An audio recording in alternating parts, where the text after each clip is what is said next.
আনন্দে বিজয় আসে, কিন্তু সেই বিজয়ের একটা অনুঘটক থাকতে হয়। বাংলাদেশে সেই অনুঘটক বর্তমানে অনুপস্থিত। কারণ অনুঘটকের দায়িত্ব পালন করে হয় আদালত, না হয় করে আপনার সিভিল অফিসার যারা সচিবালয়ের, না হয় করে উত্তরপাড়ার আমাদের ভাইরা তারা, না হয় কোনো সাংবিধানিক প্রতিষ্ঠান। গত 15 বছরে অত্যন্ত সফলতার সাথে এই সাংবিধানিক প্রতিষ্ঠানগুলোকে শেখ হাসিনা দলীয় প্রতিষ্ঠানে পরিণত করতে সক্ষম হয়েছে। এই কারণে আন্দোলনের বিজয়ের দ্বার প্রান্তে পৌঁছেও কিন্তু আমাদেরকে আবার হোঁচট খেতে হবে। কারণটা বুঝতে হবে, কারণটা বোঝার চেষ্টা করা উচিত আমাদের সবার। রাষ্ট্র এবং সরকার তো দুটো আলাদা জিনিস। রাষ্ট্র হচ্ছে একটা চিরন্তন সত্তা, যেটা আমার পরবর্তী প্রজন্মের এবং আমার পূর্বের প্রজন্মের বহু চলে গেছে, এখন চলে যাবে, ভবিষ্যতেও চলে যাবে, কিন্তু এই রাষ্ট্রটা থাকবে। কিন্তু সরকার তো নির্ধারিত 5 বছরের জন্য। সেই সরকার যদি রাষ্ট্রের সঙ্গে একাকার হয়ে যায়, তখন সেই রাষ্ট্রের আর আলাদা কোনো অস্তিত্ব থাকে না। যেটার ভিকটিম আজকে সবচেয়ে বড় হচ্ছে বাংলাদেশ জাতীয়তাবাদী দল, সংগঠকরণ এই মৎস্যজীবী দল শরীর পৌঁছিল।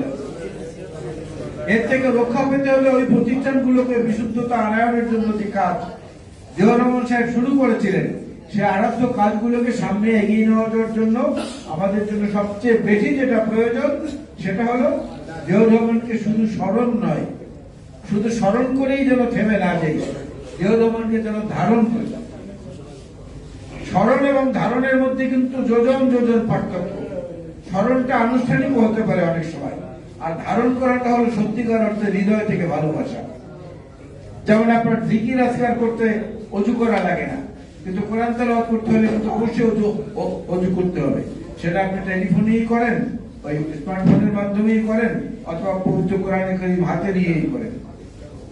তেমনি ভাবে ধারণ করাটা হচ্ছে বিষয়। জিয়াউর রহমানের চরিত্রের যতগুলো গুণ ছিল, তার একটাও যদি আমরা নিজেদের মধ্যে ধারণ করতে পারি, সেদিন মনে করবো এই ধরনের আলোচনা সভা সফল হয়েছে। সেখানে কি থাকলো না থাকলো সেটা কোনো গুরুত্বপূর্ণ বিষয় না। সুতরাং সে ধারণ করার প্রক্রিয়াটা আমরা শুরু করি। যারা করেছি ইতিমধ্যেই করেছি তাদেরকে ধন্যবাদ। যারা করেনি তারা আজকে থেকে ওয়াদা করি যে জিয়াউর রহমানের চরিত্রের যে ভালো গুণগুলো ছিল, তার মধ্যে অন্তত একটাকে আমি ধারণ করি, করে ভবিষ্যতে এগিয়ে যাই। তাহলে ব্যতিক্রমী নেতৃত্ব বাংলাদেশ পাবে, এবং সেই ব্যতিক্রমী নেতৃত্বের মধ্য দিয়েই বাংলাদেশের যে গৌরবোজ্জ্বল অধ্যায় শহীদ জিয়াউর রহমান বীরত্ব সৃষ্টি করেছিলেন, সেটার অব্যাহত ধারা আমরা বয়ে নিয়ে যেতে পারবো তার উত্তরাধিকার হিসাবে। ধন্যবাদ। বাংলাদেশ জাতীয়তাবাদী মৎস্যজীবী দল, শহীদ জিয়া বীরত্ব অমর হোক, দেশ নেত্রী বেগম খালেদা জিয়া জিন্দাবাদ, জনাব তারেক রহমান জিন্দাবাদ। আসসালামু আলাইকুম। ধন্যবাদ। আমরা আমাদের নেতৃত্ব যদি করবো একটু